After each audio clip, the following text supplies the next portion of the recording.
રાજકોટની લોકસભા સીટના ઉમેદવાર પુરુષોત્તમ રૂપાલાએ ક્ષત્રિય સમાજની બેન બેટીઓની અભદ્ર ટિપ્પણીઓ વાણી વિલાસ કરતા તેના પડઘા સમગ્ર ક્ષત્રિય સમાજ પર પડતા ભાજપના ઉમેદવાર પુરુષોત્તમ રૂપાલાના વિરોધમાં કઠલાલના ક્ષત્રિય સમાજે મામલતદારને આવેદનપત્ર આપ્યું હતું.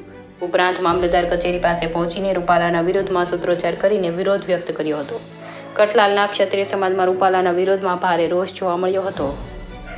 રિપોર્ટર પ્રવીણસિંહ સોલંકી સાથે બ્યુરો રિપોર્ટ નવદીપ રાવલ, ખેડા.